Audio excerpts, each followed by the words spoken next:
Hello and a very warm welcome. Yes, this is our fourth episode of the Barstewards Cooking Pod, and it's on Christmas dinners. This is the one I think everyone loves to talk about.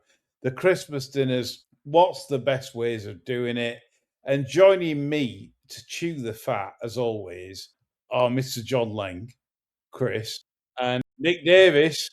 Christmas dinners. This is something that is sacred to the British public. This is something that's a yearly episode.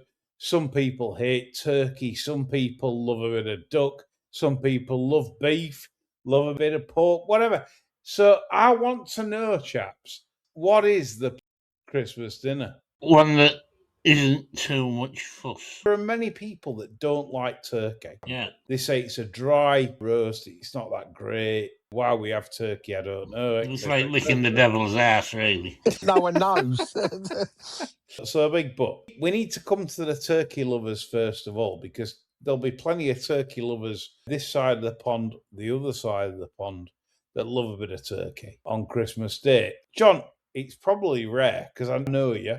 And I know you like alternative stuff. Yeah. How would you approach A, purchasing a turkey, B, cooking a turkey, if that's your thing?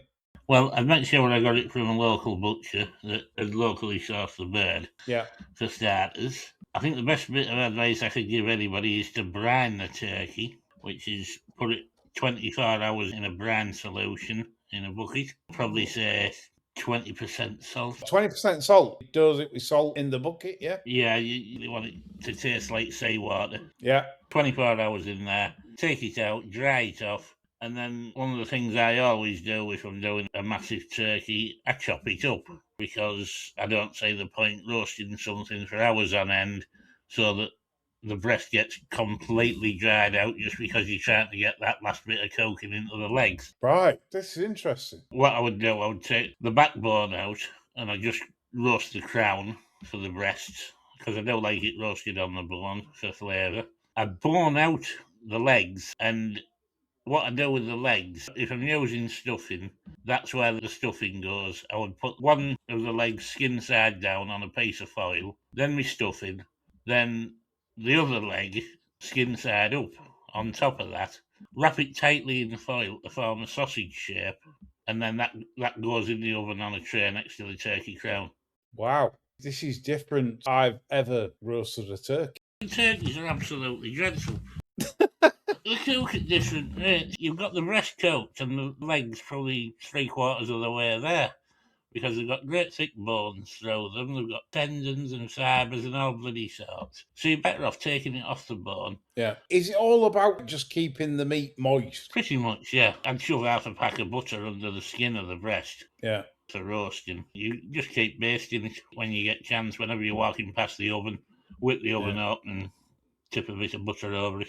You're not a massive turkey fan, but you've probably been round to households in the past where it's turkey. Yeah, 9 times out of 10, it's absolutely abhorrent. People try, but they set themselves too hard a target. Yeah. Hotels can't get it right cooking a whole bird, so you're not going to without a commercial oven. But you've just highlighted there how you do it. Start off 10. We can come to our favourite Christmas dinner joints later in the show. I'd like to bring other celebrity chef Nick Davis in from the south of England. South. To bring parity to us northerners. South. How do you see a turkey dinner? You're not a turkey fan on Christmas Day? No, I haven't cooked turkey for years and years, and disaster. Wow. One thing I agree with John totally. I use a dry brine. Yeah. I usually do a duck. Again, 24 hours before. I dry it out. I use salt, tarragon and pepper inside and out. And I let it sit in the fridge for 24 hours before. And then get it out for the next 6 hours. I've stuffed them with various things, but apple, onion and thyme is quite good. You need to use cooking apples. You have to do duck on a rack, though. Yeah. I start with the breast side down, uncovered for the first half hour, turn it over and cover it with foil, making a sort of dome. There's an hour that way, and then turn it around breast side up, covered for an hour. The last 20 minutes, I take it off. And I usually stick up apricot jam and orange juice, heat it up, brush it over all around, and put it underneath the grill for 5 minutes. But turkey, I just don't know there. I did get a 3-bird roast the other year, which wasn't that bad, but duck is my go-to now. Chris, is this an absolute disgrace? Are we displacing the staple British traditional turkey Christmas dish? No, not at all. Turkey is an objectively pretty underwhelming dinner, isn't it? If it was any good, you'd see it on restaurant menus, wouldn't you? So how many times have you been to a restaurant and you think, oh, I'll have turkey? Or indeed, if there's even turkey on the menu, which tells you everything you need to know about how good turkey is as a dinner. And the fact that you have to subject it to all these processes overnight, brining it and various herbs and spices just to get some semblance of flavour should tell you everything you need to know. But people have it because they've always had it. And that's the thing. It's not good. Even if you speak to people who have turkey every year, they go, yeah, it was all right, bit dry. But year after year, they have it because it's tradition. But I agree with all of that. If you had to choose and you weren't hamstrung by tradition, you wouldn't have turkey, would you? Because it's crap. The best you can do is to get it slightly moist because, as John said, it cooks at different temperatures. You can try all kinds of techniques, but fundamentally, it's just not as succulent as you would expect duck or chicken or anything else, frankly. But everyone perseveres with it. As a traditionalist, Yeah. I have always gone with the turkey Yeah, same option. here. Absolutely. Every year we'll have turkey this year. And then we go, it was all right. However, this year I will be going to Malton to John's Butcher that he raves about. And gets a tin of spam, hey? I'm actually going for a fillet roasting joint this Okay. year as a change. Only because if you buy a turkey, it feeds about 4, 6, whatever. The producer's a vegetarian. That's not going to go, you can't eat it all. You can. You just don't be a defeatist. You could go through that, destroy that. Who are you kidding? Come on. Be a man. Eat it till January the 5th. Now, Leng's converted me to these butchers in Malton, so that's where we're at on that. So we're pretty anti-turkey fanatic. John's obviously come up with these ways of producing a quality turkey on Christmas Day. Yeah. That's a really good start to the episode because there'll be some people that love the turkey. Don't have it. It's a hiding to nothing. There are better alternatives. It'll only make you miserable. Yeah. It will. Even more miserable. Okay, you absolute set of Misery gutses, yeah. I could say more. John, I'm coming to you first. What is your ideal Christmas dinner to me? We'll come on to the accompaniments later. If I was given carte blanche, I would either go with goose or beef. Goose or beef? Goose, as in you buy a whole goose? Yes, it's very hard to buy a goose crown or anything like that. They just don't seem prepared to mess about with them, so like it or lump it. You generally stuck with a whole goose. If you want to take the legs off and use them for stock, I wouldn't blame you. They're not particularly brilliant. You'll pay £6 with a good sized goose, just carving the breast. Cooking options on the goose? How would you cook the goose? I'd just roast it till the fat was nicely rendered and get it up to temp, which I couldn't tell you off the top of my head. I think it would be about 45 degrees, something like that, and then a good rest. Your beef, you talked about a rump cap recently on a show.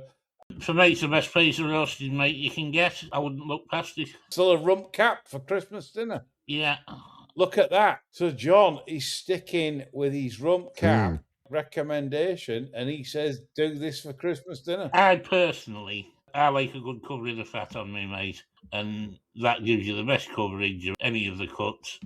It's cheaper than fillet, it's cheaper than rib. So why not? There you go. I thought you'd have been a tomahawk man, John. No, I never think they look that appetising, to be honest, when they plonk them on the plate and they've taken it off the bone and sliced it all up, and then that little pun through the elbow comes around pouring salt on it. Salt Bay. You don't have to have him. It doesn't come with every cut of tomahawk. No, That's probably just not. the internet, honestly. Yeah, just don't particularly fancy it. The taste difference doesn't justify the price differential, does it? No, because I'd maintain that the rump cap tastes better than any of them. There you I go. used to love a T-bone. You just don't see them anymore. No, they're quite old-fashioned, that, almost. They've changed the name now to ribeye, haven't they? Have they? Is that the... Yeah. Well, the thing with the T-bone, though, you see, you've got two pieces. You've got the fillet and the sirloin. Yep. Yeah. And they cook at different rates, so you're giving yourself a headache if you're trying to cook a T-bone. That's true. And for me, Christmas is not about giving yourself headaches in the kitchen. No, It's about getting pissed. Yeah. and burning everything. John, yeah. where do you stand on bread sauce? I love bread sauce. Yeah, me and all. I like it, especially with ghosts. I think it goes really well with anything that's a bit game. Yeah. Bread sauce is the tits, yeah. Nick, coming to you then about your ideal Christmas lunch or Christmas dinner, as what you want to call it down there. What do you think we call it down here? We've got different words or something. You said we have outside toilets. Well, it's only recently you discovered electricity is white man's magic, isn't it, or something?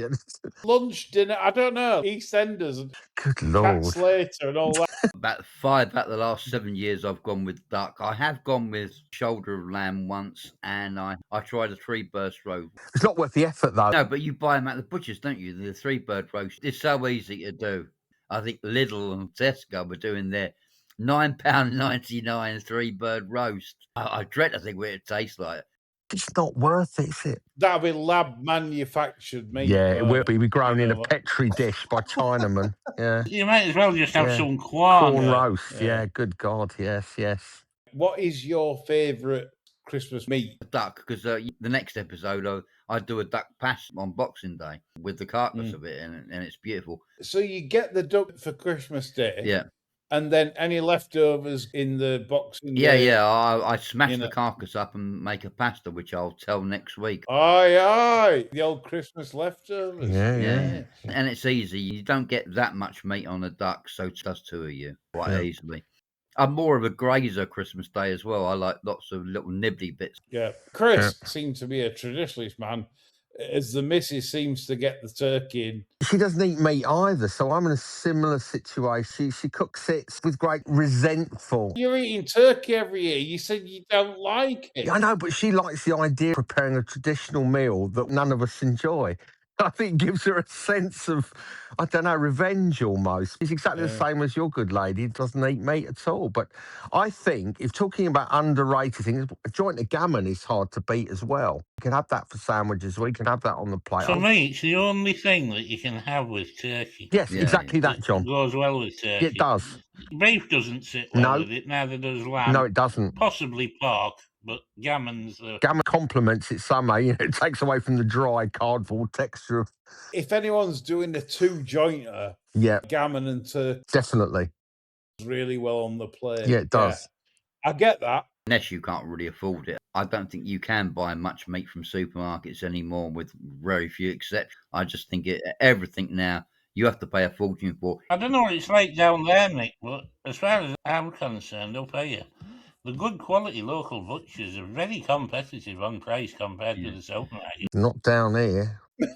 You have it all good up north. Everything's great. All cheap, happy people. Chris, you know why that is? It's all the Turkish barbers down there. And the vape shops. We're just all we have is vapes and haircuts. That's all we do, isn't it? Rent's only £3 a week up north as well, isn't it? Yeah, it is. So we have vapes and haircuts down here. Nothing else here at all. Chris, if the missus doesn't eat meat, your daughters and sons and stuff, are they meat eaters? They are, yeah. They like all that. We tend to do several joints of meat, beef as well. But I agree with John, it does not sit well on the same plate as turkey at all. Gammon's the only thing that works. And gammon, of course, you see, you can have sandwiches afterwards. And gammon makes fantastic sandwiches. So turkey is the main event, not really. I think you want something else just to break things up. John, if you got a small roasting gammon joint, how would you cook that? I wouldn't exclusively roast it for starters, and I wouldn't go too small. No. If you can afford it, get a decent sized piece. Yeah. I would boil it until cooked through, first and foremost. 100%. Roasting dries it out. What, boil it first? Yes. Well, I'd soak it the night before. Yeah. Get some of the salt out. Then I'd change the water, and I'd add the usual celery, onion, carrot, peppercorns. Bay leaves, all of that caper, yeah. And then start to simmer it, depending on size, obviously. I know when gammon's cooked, it has that look about it. Then I'd get it out, take the skin off, because usually there's a layer of skin on it. I'd take that down to the fat. Yeah. Score the fat.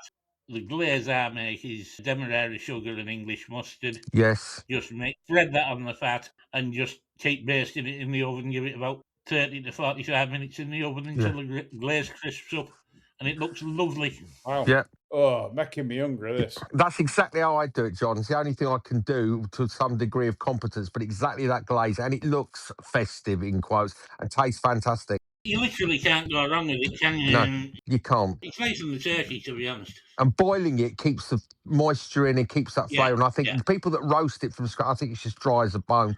It brings the salt to the fire again and tightens up, doesn't it? The only trouble with getting a large, you've got to have a load of people there, because gammon day after, I don't mind it. I think it's even worse than turkey after a while, that if you have to have gammon sandwiches for 2 weeks. No, I like gammon, see, yeah. I know what you mean. I'd eat that with like cramp, with mustard, all sorts. Fantastic. Only 2 of us. I think the fresh on Boxing Day, you can put some chips in the oven, blah, blah, blah. Yeah, gas it, egg, have an egg on it. Gammon, chips and piccalilli. Piccalilli. No. Adam Norman, he keeps that in his trousers, doesn't he, old piccalilli, when he has sandwiches at the races in his pockets. Save money. Isn't that piccalilli? I don't know. Great ideas, this. We're coming on to accompaniments now. There's lots of controversies on this. What should be included on a plate? And of course, John, first of all, I think you've got a very strong sprout recipe. The sprout game is very controversial in many quarters because sprouts cannot have a bar off. Yeah, most people don't like them bloody things, do they? That's the problem. Yeah. I've often messed about with sprouts, if you've heard the expression. Dear God. I found something that everybody around the table likes. And I've stumbled across this method of doing it with various trial and error, and anyway, it works for me. You need some streaky bacon, and you would cut that up into pieces about the length of, say, 2 postage stamps together, that sort of size, not lardons, nice size pieces. Stick that in the frying pan and render the fat out till it's just on the point of going crispy, but not crispy. Don't take it that far. Set that aside and get some cooked chestnuts and chop them up and set them aside with the bacon. Then you're ready to go. Plenty of bacon fat in your pan. So you take your sprouts, cut them in half, top to bottom. Then you lay the sprouts individually in the bacon fat, cut side down, and you'll fill your pan more or less with the sprouts. Then you want 3 or 4 shallots, and you quarter them. Ideally, you want them banana shallots, the long ones, and slot them in where you can in the pan. Then slowly bring up the temperature under the pan so they start to sizzle away. You take a chicken bouillon, a chicken stock cube, whatever. You just put a light sprinkle of that over the top of this stuff while it's sizzling away. Then you want, I'd say, about 1/3 of a cup of boiling water. Once the sprouts have started to catch, they need to be a deep brown. Same with the shallots. Then splosh your water in. Bang another pan over the top of the frying pan to act as a lid and let them steam out so you're softening them then. You've already scorched them, but they aren't cooked through, see? You take the pan off, let the water evaporate, and then the final touch, add back your bacon, your chestnuts, and you put a swirl of double cream and a good shake of black pepper. And if you don't like them, you must be dead. That sounds fabulous. Wow. That. Yeah, that sounds a tits. Honestly, I despise sprouts, but listen, that sounds absolutely delicious. It does, doesn't it? Yeah, it does. Yeah, totally. Anyone that's listening to this, I'm the same. I'm not a sprout fan, but I think if John were to make me eat a sprout, that'd be the way. I'd do you more than one, mate. Yeah, he's not that mean. Yeah. Nick, what are you saying to that? Sounds good, but I still hate sprouts, and I'll probably always will. Yeah. I like mashed parsnips. Yeah, tremendous. Yeah. I have them with spiced butter and bacon, a bit like John. Oh, lovely, yeah.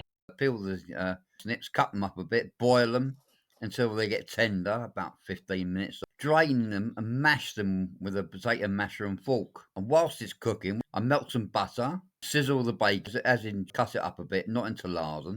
When it's golden brown, I'll put some sliced onion in and cook it on them just on moderate heat for about 5 minutes until they're soft, translucent. And I'd stir in grain mustard, mint leaves and garam masala. Beautiful. Cook that for about a minute and then stir in the mashed parsnip into it and leave to cooking just until the underside has gone golden brown in patches. It livens up the parsnip. Wow. Again, this sounds superb. And Nick, do you do this regular on Christmas Day? I've done it 3 times. Depends why I wake up in the morning. I've got them. It depends what I can be asked to do. Yeah.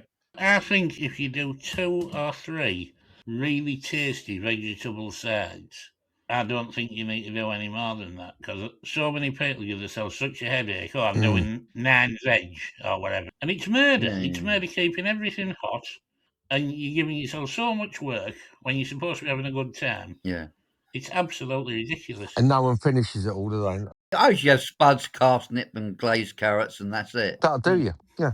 Talking of headache, what top tips have our celebrity chef got in mind for going into Christmas Day a lot less stressful, where you prepare stuff and how you can manage your time on Christmas Day? Because I know, John, this year you'll be cooking for friends and family. I know this for a fact. Yeah. What do you go into Christmas Day time-saving exercises? I'll start on the 23rd. I'll brand the turkey and soak the gammon. Yeah. The day before, I'll peel the potatoes for the roasties, and I will also boil them and dry them out in the fridge so that they're ready to just go into hot fat on Christmas Day. Ooh. Yeah. You can prep the sprouts the day before and put them in a foil tray, just heat them through in the Yep. oven. Same with carrots. I do glazed carrots. You can do them and the day before. If you want mash, you can make that the day before. It's all about giving yourself breathing space and time to actually enjoy yourself Christmas Day. I do not believe in being harnessed to the oven when everybody else is having a good time. I think it's a load of cobblers. Yeah. You can make bread sauce the day before. Pigs in blankets for that. I'd add in that you can manage your things better by, on Christmas morning, getting all your tools ready at the side for what you wanted and having it all within reach. I mean, the earlier you start the gravy, the better. If you're making gravy from scratch. Do the things you're good at and don't see yourself with headaches. Well, I went somewhere one year and she did 9 veg, and the poor bugger was hassled to hell and out of it. It was awful. Again, the advice is try and keep it simple. If you want to do parsnip, if you want to do the sprout, Something you really, really like. yeah, and keep it very simple. If you're unsure about them sprouts, do something over the weekend and try it out and see if you like it. If you like it, do it. You can cheat as well. You can buy yourself some really good stock if you want to, can't you?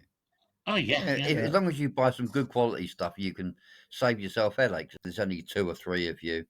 It's not about impressing. It's just that you want some nice, tasty stuff, and that's it. Yeah. Do Yorkshire puddings belong on a Christmas dinner, chaps? There's always somebody that wants them, so it's as well to do them. True. Yeah, it's something you can prepare 2 days in advance and leave in the fridge. Yeah. So there's no real work on the day. Your oven's on anyway. It's just a matter of putting some fat in the tins and letting them cook. It's no extra work as such. If you didn't do them, if you had a table of 8, there'd definitely be 2 people piping up saying, "Isn't there any Yorkshires?" So, Nick, do you have Yorkshires? Not with duck normally. No. With lamb I might have, but not usually with duck. I'd only want them with lamb or beef. I certainly wouldn't want them with pork or fowl, but others do. Chris, what's it like in Epping Forest? I don't know. I haven't been to Epping Forest, so I wouldn't know. You're but, not far off. well, only about 35 miles. It's like saying, what's it like in the Pennines from Yeah. where you are, I suppose? I don't know. I mean, Yorkshire pudding's now not really Christmas dinner, is it? No. Chris, what's your favourite accompaniment on a Christmas dinner? People have pigs in blankets, stuffing or whatever. I'm not a fan of stuffing at all. It reminds me of sort of K-pop, you used to stuff toy animals with. I think it's shit. I think pigs in blankets are very good. Can't go wrong with that, can you? I think less is more. I agree with Nick. 2 or 3 good things on a plate, that's all you need, isn't it? Because you see these Christmas dinner plates like piled high, full of stuffed vegetables and everything. You're not enjoying every single aspect of that. So why not just less is more, the stuff you want, and that's it. On Christmas Day, come round the glass of Prosecco with the orange juice in. Hello, family, and all this lot. Pretend you're out, yeah. Everyone's likes those little crostini biscuits, don't you? Yeah, bit of pit. I've got a dish that goes with that. It's lovely. You cut up a log of goat's cheese. You get a frying pan. You can stick it in the oven. I get the butter sizzling. Put the goats just a couple of minutes each side just to get it going. Put some cranberry jelly in. Chopped up walnuts. And if you do like it as well, John likes his Santo Gara Dolciolati. Sprinkle some of that around and stick it in the oven for 15 minutes. Bring it out, put it on the table, and let people duck their crostinis in it. It is wonderful. Sounds it. Brilliant tip again. This is why we have our chefs. We're not just racing punters, but Just as well, really, isn't it?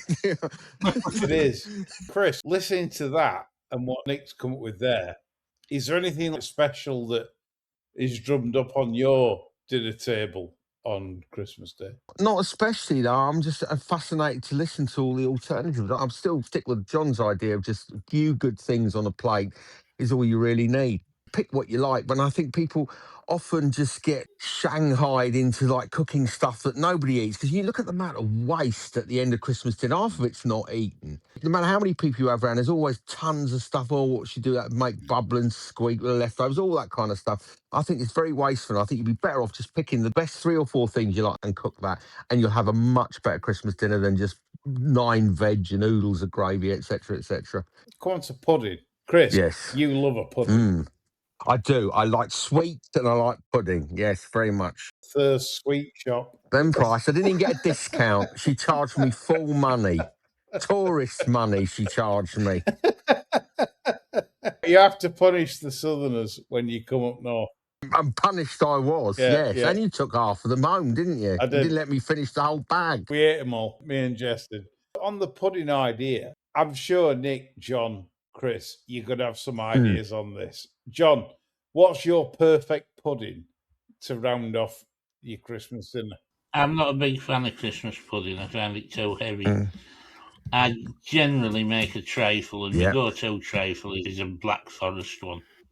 Ooh, Black Forest trifle. Where do you get that from? The Black Forest. It's a complete cheat as well, because basically you just buy stuff and assemble it. Yeah. I buy a chocolate Swiss roll, Yeah. chop that up and put it in the bottom, and I sprinkle kirsch over it. Yeah. And then the secret ingredient, 2 tins of black cherry pie filling. Quick interlude there. I ate a whole tin of that with a spoon last night in the kitchen at 12:30 in the morning. It's delicious, isn't it? Isn't it delicious? Oh, it's ungodly, John. And you like the Kraken black cherry? Yeah. It's fabulous. I could eat, I had a whole tin of that just for nothing, just a spoon. You put a bit of kirsch in that, just to slacken it a bit. You put that over the Swiss roll, and you put your custard, or you can make Zabayon, which I tend to do. I prefer it to custard because it's lighter. And then double cream whip on the top, and a few shards of, I always use Cadbury's dairy milk because I'm a Philistine. Massively underrated, I think that is chocolate. There's only about 4,000 calories in that as well, aren't there? Yeah, but whatever. John loves it. It's a lovely way to finish a meal. Yeah. And the end of your life, I think, as well. Yeah. Your insurance has just gone up 15%. Yeah. Nick, you a sweet toother?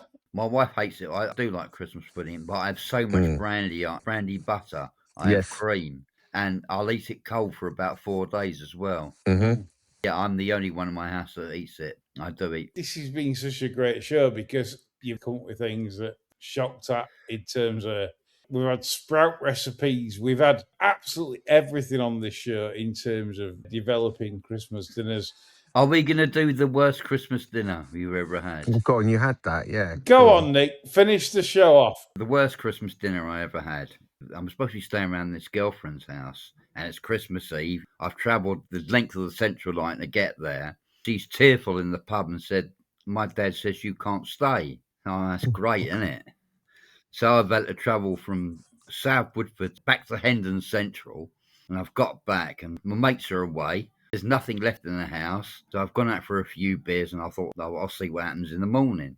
So I've had this great idea. My local old landlady called Mrs. O'Neill, if I go there and have a couple of pints looking really sorry for myself, she might invite me to Christmas dinner. So I've gone up there. Mrs. O, it's my girlfriend, supposed to be staying with her, and that's fallen through. It's bad I'm on my own at Christmas. She said, "Oh, Nick, I couldn't see you that." And she just gave me 2 ham sandwiches. So I've gone home. I've got a ham sandwich and I've got some Wonder Mash in the flat. So I've had ham sandwiches and Wonder Mash. And as I was eating it, we had coin meter, and that ran out as well. No more money. So that was my worst Christmas meal. Ham sandwiches and Wonder Mash, folks. We hope you've enjoyed this episode like we have. And we hope you have a very Merry Christmas. Bye for now.